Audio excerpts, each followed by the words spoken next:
Welcome to the Madison Miller Podcast. Today is Tuesday, April 14th, 2020. Today I'm going to discuss Christian McCaffrey getting paid by the Carolina Panthers, some rewatches that have been on the last couple days and that are coming on within the next couple days, my latest NFL mock draft, my 2016 MLB redraft, and my 2018 top 10 MLB players and top 10 MLB games. But I have to start today's podcast on the unfortunate passing of New York Yankees co-general managing partner Hank Steinbrenner. He unfortunately passed away, I believe, last night at the age of 63 due to a liver issue.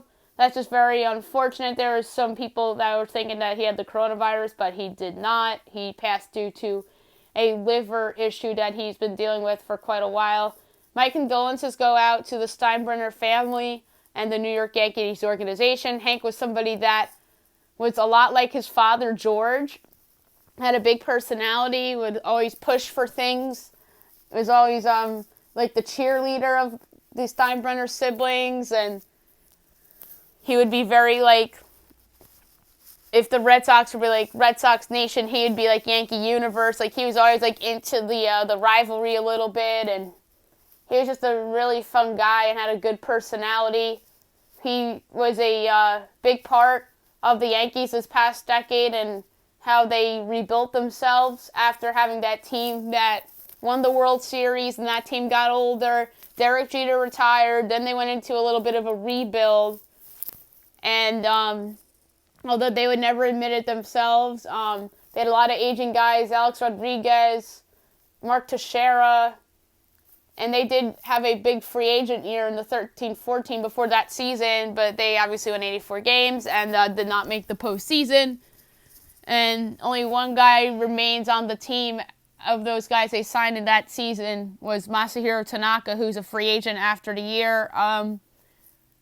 He was a big part of that. And then Hal is somebody that's more low-key and more of calmer, not really that much aggressive. And then they went into this philosophy that they're in now, and that's more of Hal and Brian Cashman's way.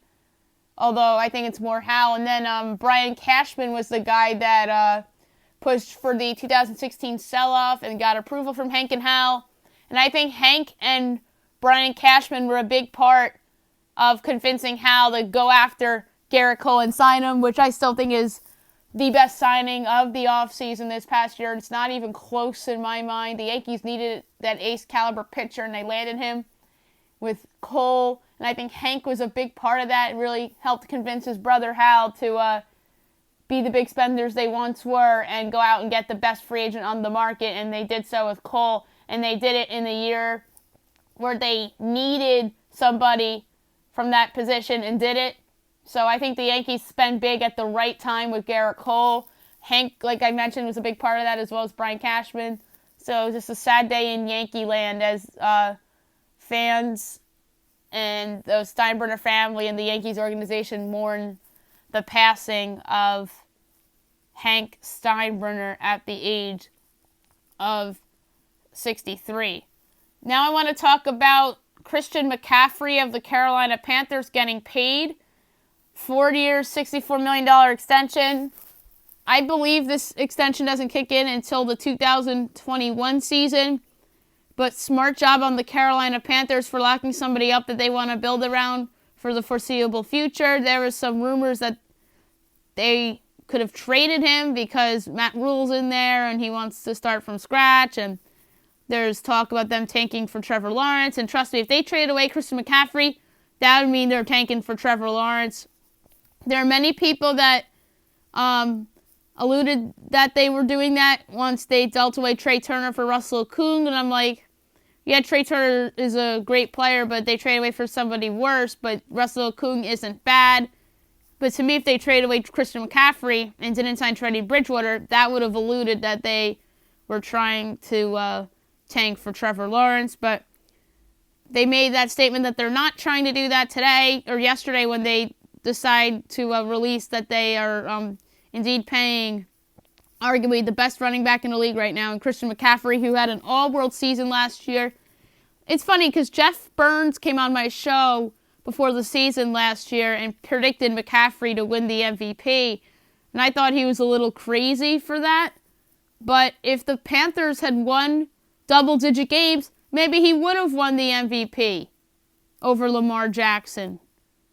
But, hey, the Panthers won 5 games last year and Lamar Jackson won 14. So there's a reason Lamar Jackson was the MVP. And like I said, McCaffrey, I think, is one of the running backs that deserve to get paid. I think it's a short list. Ezekiel Elliott got paid. Saquon Barkley, I think, will eventually get paid. I don't know if I would put Dalvin Cook on that list yet because he has not proven to stay healthy consistently. Alvin Kamara, I think, will probably be paid by the Saints. I don't feel as good as that, but I think the next big-name running back to get paid like this could very well be Saquon Barkley because I think the Jaguars want to rebuild.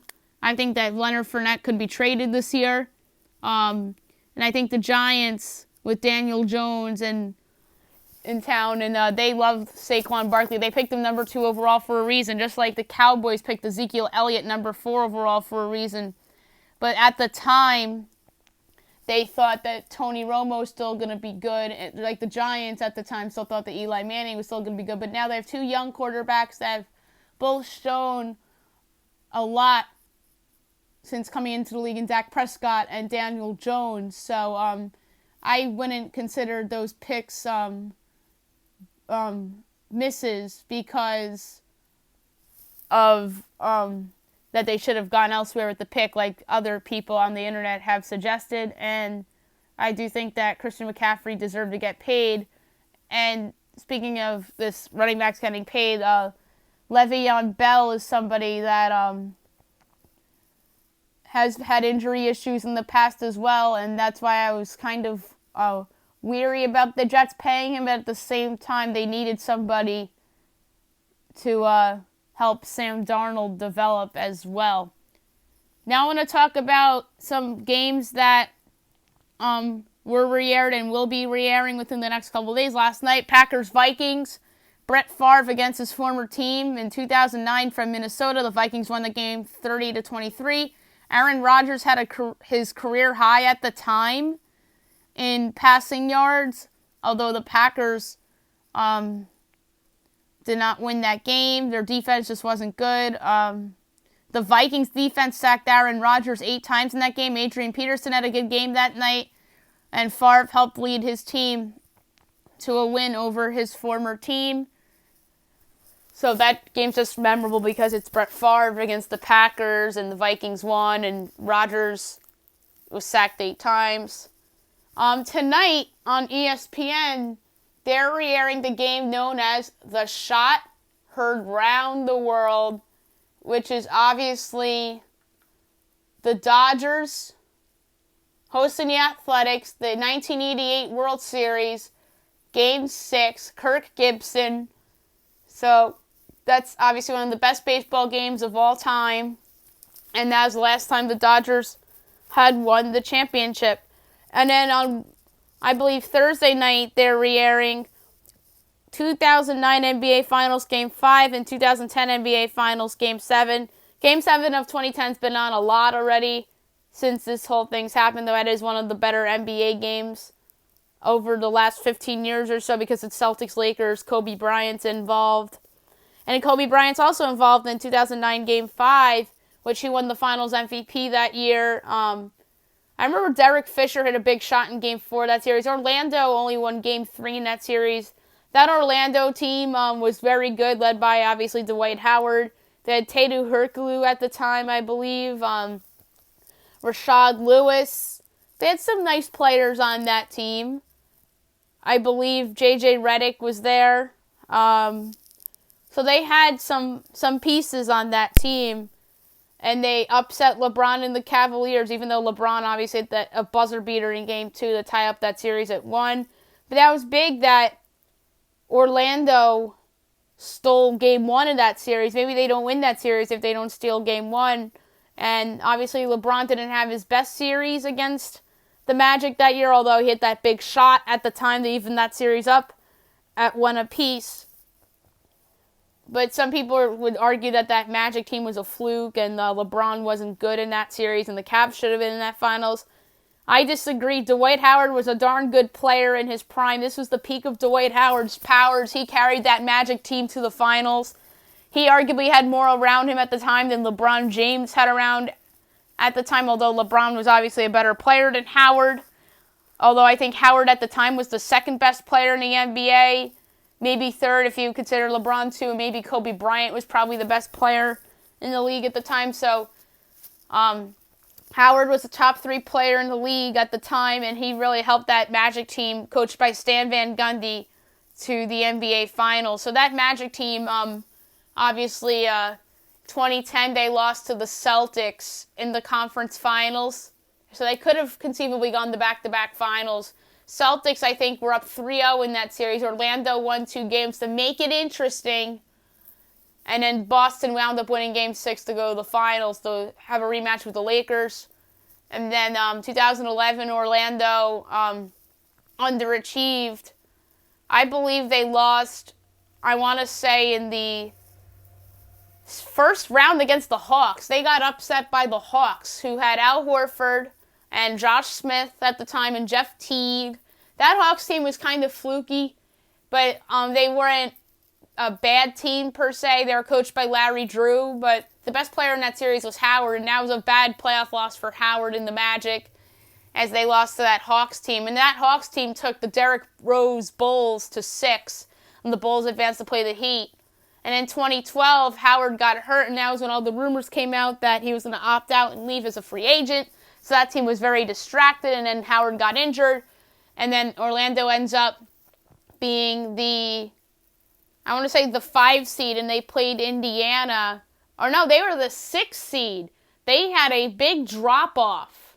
They were the 6 seed and ended up playing Indiana. They lost in 5 to Indiana. They stole Game 1 on the road in upset fashion, just like how the Magic of last year upset Toronto in Game 1, but ended up being a fluke. Just like that year, they upset Indiana in Game 1, and Indiana, led by Danny Granger, won the last 4 games. Then they ended up playing Miami, and then Orlando had fired Stan Van Gundy after that series, and that's when you kind of knew that they were headed for a rebuild. They fired Van Gundy. You knew it was inevitable that Howard was leaving, but then he opts in, and then they trade Howard to the Lakers. And now looking back, Orlando did well in that deal. They ended up getting Nikola Vucevic in that deal, who's still on the Magic today, who made an all-star team and is capable of putting up a double-double every night. So Orlando did fairly well in that deal, and then they end up with Aaron Aflalo in that deal, and then they deal, or I don't remember if they ended up with Aflalo or Denver ended up with Aflalo, but somehow they ended up with Aaron Aflalo, and then they deal Aaron Aflalo to Denver for Evan Fournier, and then Fournier is a big piece of the Magic right now, somebody that was been in trade rumors for Orlando over the last couple of years. But now Orlando, they're not a terrible team, but if they do resume the season and go straight to the postseason, the Orlando Magic are going to be in the playoffs, and they probably would be in the playoffs even if they resume the regular season. They'll probably be the 8 seed or the 7 seed even, because they're right there with Brooklyn. So Orlando, it took them a while to recover from the Howard era, but these last 2 years, hiring the right coach in Steve Clifford, and the development of Vucevic and some of these guys, Fournier, has really helped them head in the right direction. And obviously, we talked a lot about the Lakers on this podcast and their recent history over the past decade. So I wanted to give the Orlando Magic some love on this show. And now I want to do my latest NFL mock draft. I made a lot of changes in this mock draft, and I mean a lot of them. There are going to be some surprise picks at some selections. So, without further ado, here we go. My 6th edition of my 2020 NFL mock draft. Number 1, Cincinnati Bengals, Joe Burrow, quarterback, LSU. After what was a breakout season which led to a Heisman Trophy, Burrow emerged as a favorite to go first overall in this upcoming draft. The Bengals want to move on from Andy Dalton and start fresh here with Burrow, whose second-year coach, Zach Taylor, could help develop into the franchise quarterback the team is looking for. 2. Washington Redskins. Chase Young, defensive end, Ohio State. Young is the best player in this draft, and he falls one spot due to the Bengals' quarterback need. The Redskins need a lot of young talent on both ends of the ball, and Young would have an immediate impact in the league, chasing the likes of Dak Prescott, Carson Wentz, and Daniel Jones twice a season. 3. Detroit Lions. Derek Brown, defensive tackle, Auburn. The Lions have options with this pick, whether it's a trade down with a quarterback-needy team or stay put. I've had Jeff Okudah here for the longest time, but now I'm changing it up. Brown is somebody that was very steady in college, and he'd be a great fit in Matt Patricia's defense. 4. New York Giants. Tristan Wirfs, offensive tackle, Iowa. The Giants have some options here as they can go with the versatile defender and Isaiah Simmons, improve their offensive line, or possibly trade down for more assets. Here I have them taking the high upside tackle with Wirfs, who is a freak athlete and could play right away and help protect Daniel Jones. 5. Miami Dolphins. Justin Herbert, quarterback, Oregon. There's always a saying, when there's smoke, there's fire. That feels like the case here as the Dolphins pass on Tua Tagovailoa for Herbert due to health concerns of Tua, who they loved a year ago. Herbert could have declared last season but stayed at school one more year to try to improve his stock, but I feel that he would have been a first-round pick last year too. 6. The Los Angeles Chargers. Tua Tagovailoa, quarterback, Alabama. The Chargers take their chances and select Tagovailoa after the Dolphins pass on him and take Herbert. Tua was the consensus number 1 overall pick and prospect in this draft before his hip fracture in November, and if he proves to stay healthy and is the same guy he was before the injuries, the Chargers land themselves a franchise guy. 7. The Carolina Panthers. Jeff Okudah, cornerback, Ohio State. This is a mega steal for the Panthers as the best corner in the draft falls to them. Okudah has major potential to be a shutdown corner in the league, and the Panthers have lacked that since they had Josh Norman 5 years ago. 8. Arizona Cardinals. Jedrick Wills, offensive tackle, Alabama. The Cardinals have a lot of needs, and here I have them snagging the talented lineman in Wills. He has great movement skills and is great at run blocking as well, and he'd certainly help Kyler Murray and his development.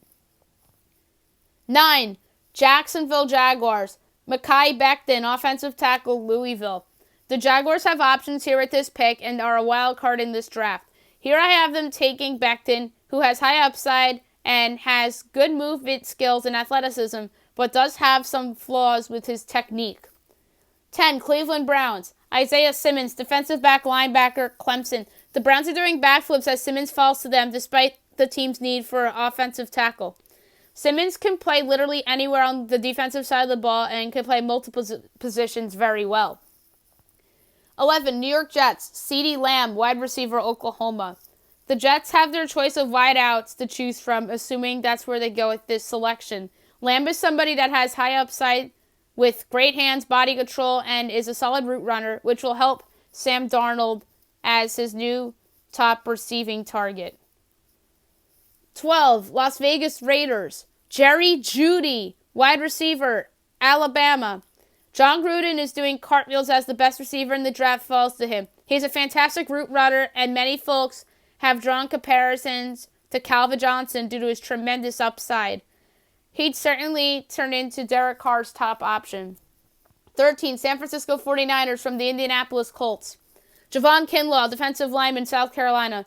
The Niners can go in a variety of directions here with their first of 2 first-round picks. Here I have them replacing DeForest Buckner with the versatile Kinlaw, who has great speed, strength, athleticism, and size. 14. Tampa Bay Buccaneers. Andrew Thomas, offensive tackle, Georgia. Thomas was somebody I had going as high as 4th, but his stock has dropped a bit. This would be a major win for Tom Brady as the Bucs get him some much-needed protection. 15. Denver Broncos. Henry Ruggs IV, wide receiver, Alabama. John Elway is doing jumping jacks as Ruggs falls here to the spot. Ruggs is somebody that was overshadowed by Jerry Jeudy in Alabama's offense, and he has great speed and runs a solid route. He and Cortland Sutton would make a nice duo for Drew Lock to throw to. 16. Atlanta Falcons. C.J. Henderson, cornerback, Florida. The Falcons have some options here at this selection, as they should be thinking defense. Here I have them replacing Desmond Trufant with Henderson, who has high upside and can come in and start immediately. 17, Dallas Cowboys. K'Lavon Chaisson, defensive end, LSU. Edge rush and cornerback are two of the Cowboys' biggest needs after Byron Jones and Robert Quinn bolted as free agents. They choose to go with Chaisson to pair alongside DeMarcus Lawrence, who is raw but was a sack machine in college. 18, Miami Dolphins from the Pittsburgh Steelers. Austin Jackson, offensive tackle, USC. The pick would be a reach, and you could make a case that Jackson could have benefited for returning to school, but he decided to go pro early, which is not a bad choice necessarily. Jackson is somebody that stood out this past season and can come in and start right away for a team that needs to protect their quarterback at all costs. 19, Las Vegas Raiders from the Chicago Bears. Christian Fulton, cornerback, LSU. This would be a solid pick considering that they have a need for a corner, considering Eli Apple didn't pass his physical. He is someone that has size and athleticism and is someone that was always patient as a player. 20, Jacksonville Jaguars from the Los Angeles Rams. AJ Epineza, defensive end, Iowa. As mentioned earlier, the Jags are a huge wild card in this draft and could go in many different directions with both their selections. Epineza has shown to be versatile and has great length and athleticism, similar to expatriate and current Lion Trey Flowers. 21, Philadelphia Eagles. Xavier McKinney, safety, Alabama. Many Eagles fans would be outraged if this turns into reality due to the fact that they desperately need a wide receiver. This is a deep receiver class and could turn to day 2 to take one as they land a solid safety here in McKinney, who could do so much on the field and would have an impact in the Eagles' secondary. 22, Minnesota Vikings from the Buffalo Bills. Jalen Johnson, cornerback, Utah. Johnson is one of the fast-rising corners as we head closer to the draft. With Xavier Rhodes, Trey Waynes, and Mackenzie Alexander all gone, the Vikings feel a major need here with someone that has the tools and would fit nicely in Mike Zimmer's scheme. 23, New England Patriots. Jordan Love, cornerback, Utah State. With Tom Brady off to the Buccaneers, the current quarterbacks on the Pats roster are Jarrett Stidham and Brian Hoyer. Now is the time to look to the future, and Love is somebody that is very raw and has high upside. 24, New Orleans Saints. Patrick Queen, linebacker, LSU. Queen is one of the rapid risers of late in many different people's mock drafts. The Saints' biggest need is at the linebacker position, and Queen would certainly help the cause with his ability to play 3 downs as well as his speed, although he is undersized. 25, Minnesota Vikings. T. Higgins, wide receiver, Clemson. With the trading of Stephon Diggs to the Bills, it created a need for a wideout. The Vikings replace him with this pick. Higgins is somebody that was one of Trevor Lawrence's top targets at Clemson the last 2 seasons and has shown potential to be very good. 26, Miami Dolphins from the Houston Texans. Grant Delpit, safety, LSU. Delpit was somebody that was thought out to be the best safety in this class but has been supplanted by Alabama's Xavier McKinney.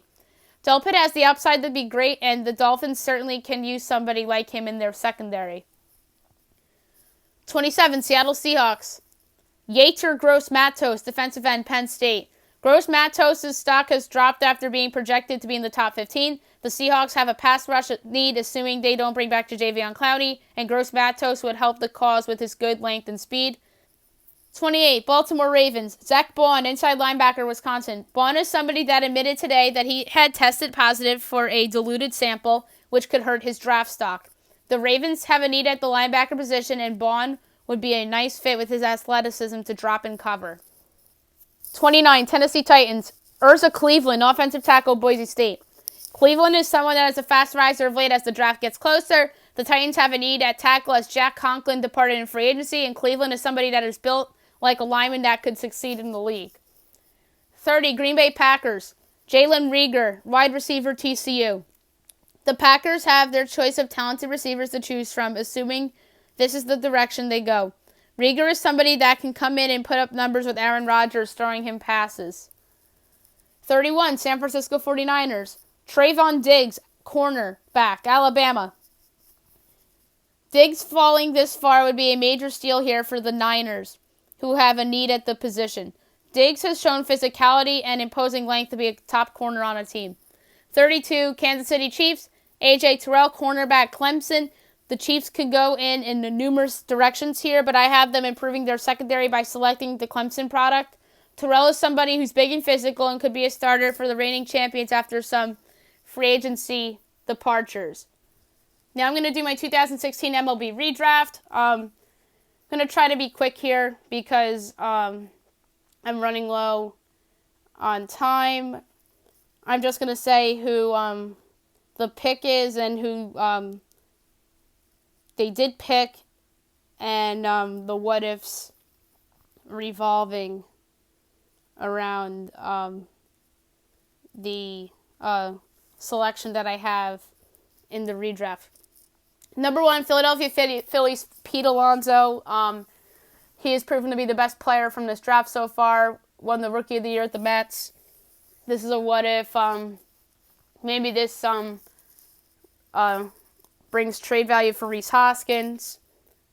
And Pete Alonso has proven to be a franchise guy. Instead, they took Mickey Moniak. 2, Cincinnati Reds, Shane Bieber. He would have been atop of their rotation. Instead, they took Nick Senzel. 3, Atlanta Braves, Gavin Lux. Come up and succeeded right away with the Dodgers in the big leagues. Instead, they took Ian Anderson. 4, Colorado Rockies, Bo Bichette. Someone that has shown flashes in the big leagues so far. Has a chance to be an all-star. Instead, they took Riley Pint. 5, Milwaukee Brewers, Dakota Hudson, somebody that has done fine in the back end of the Cardinals rotation. He would have probably been the Brewers' ace. Instead, they took Corey Ray. 6, Oakland Athletics, Jesus Luzardo. Funny how things work out. Luzardo was the prize in the trade that sent those relievers to the Nationals a few years ago. And now Luzardo is somebody that is projected to be great. And instead they took A.J. Puke, who I have later in this draft. 7, Miami Marlins, Nick Senzel, somebody that is in a weird spot on the Reds right now. Showed flashes as a rookie, but where's he playing on the Reds? I guess he's trade bait now.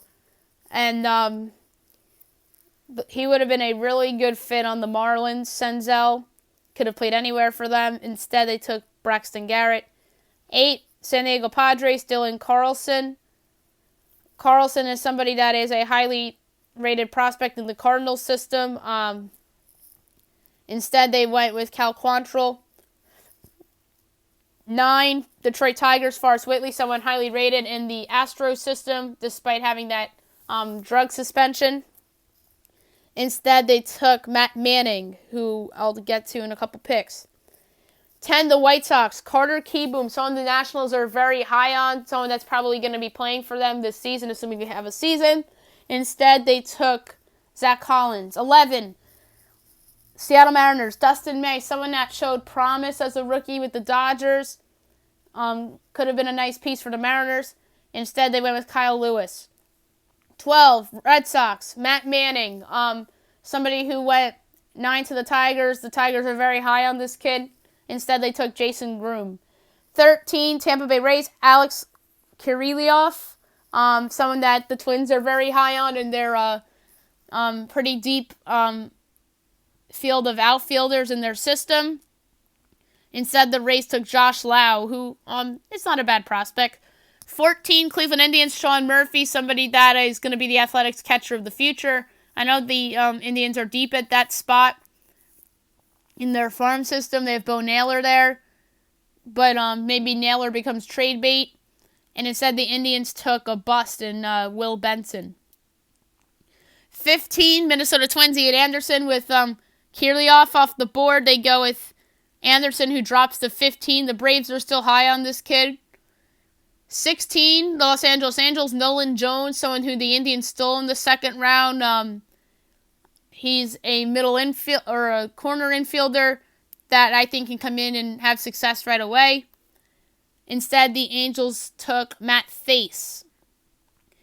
17, the Houston Astros, Taylor Trammell, somebody that was picked by the Reds in the competitive balance round and then was dealt in that monster trade that landed the Reds Trevor Bauer. He ended up with San Diego, and San Diego's very high on this kid. Instead, the Astros took Forrest Whitley, so that's not bad. Yankees at 18 take A.J. Puke, somebody that could come in and start for Oakland right away. He certainly would have been a big help on the Yankees rotation in the back end, considering that they have possible free agent losses coming up with Masahiro Tanaka and James Paxton. Instead, the Yankees went with Blake Rutherford, who they dealt away to Chicago in the trade that landed them Tommy Kahnle, Todd Frazier, and David Robertson. 19, New York Mets, Sam Huff, a catching prospect that was picked in the 6th round that the Rangers stole, and they're pretty high on. The Mets do have some depth in their catching field of prospects. But this was obviously before they signed a couple of those pitchers and international free agents. Instead, the Mets took Justin Dunn, who is a solid prospect, who they sent away to Seattle. 20, Los Angeles Dodgers, Brandon Marsh, somebody that is a solid outfield prospect for the Angels. Instead, they took Gavin Lux, who I had 3 in this redraft. 21, Toronto Blue Jays, Jordan Balskovic, somebody that was an absolute steal in this draft. Somebody that I think could be an impact pitcher in the big leagues. Instead, the Blue Jays took TJ Zook. Number 22, Pittsburgh Pirates, Will Smith. He's currently the starting catcher for the Dodgers. There's a thought out there that they're higher on the other catcher that's in their farm system than Smith, but Smith did a serviceable job this past year for the Dodgers, and he certainly would be starting for the Pittsburgh Pirates right now. And number 23, the St. Louis Cardinals, John Duplantier. He's somebody that the Diamondbacks stole in one of the later rounds. If the Cardinals took him here and he was this good, maybe they deal him to Arizona, ironically, for Paul Goldschmidt. Maybe they get Duplantier in the Goldschmidt deal, Arizona. So it's funny how things work out sometimes. And there are a lot of good players in this draft, some of them that had some big league experience. But I did this based on my own projections on how I feel that these players are right now and potentially going forward as well. Okay, now I'm going to do my top 10 MLB games of 2018. I'm going to go from 10 to 1. 10th place, Red Sox Yankees, ALDS Game 4. This was a game that many people say that wasn't that great, but it's just the ending that makes it more of like a classic. The Yankees make it very interesting to possibly force a Game 5. Gary Sanchez came inches away from a walk-off grand slam, but instead that is the second out of the inning as the Yankees score a run to make it 4-2. And then Gleyber Torres grounds out on the last play of the game, and the Red Sox move on. 9, Nationals Cardinals, August 13th, Paul DeJong walk-off home run. Nats had a lead. Cards came back to tie it. Or no, they took the lead, my bad, and then the Nats tied it in the 9th, and then the Cardinals walked it off on a shot by Paul DeJong in the bottom of the 10th. Brewers-Reds on August 29th, my number 8 pick. It's the game where Christian Yelich got the cycle, and it was an extra innings win for Milwaukee. 7th place, Astros-Indians on May 27th. It was a 14-inning classic. Astros were up 6-0. Indians came from behind. Goes to extras. Astros take the lead, and the Indians walk it off in the 14th. 6, Red Sox-Braves on September 5th. I believe this was on Labor Day. The Red Sox came from behind and beat the Atlanta Braves in the battle of two soon-to-be, at the time, division winners. And the Braves had a chance to walk it off in the bottom of the 9th, but Craig Kimbrell saved the day. 5th, Rockies-Cubs, the NL wildcard game on October 2nd. This was a game that went to extra innings. Tony Wolters hit a go-ahead home run in the top of the 10th, and they sent the Cubs home, and the Rockies moved on to take on the Brewers. 4th, Rockies-Brewers, Game 1, NLDS.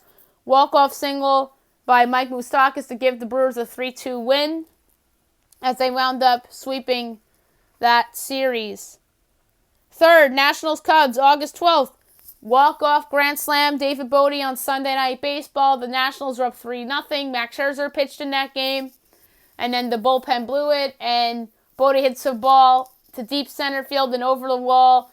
And it was one of the best calls ever by Matt Vasgersian as the Cubs got a huge win at the time. And it was probably their best regular season win of the decade. 2. Red Sox, Astros.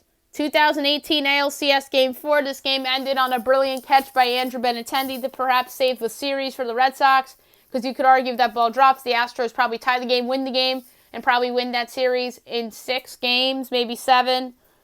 But that game really did save the Red Sox as they went up 3-1 in that series.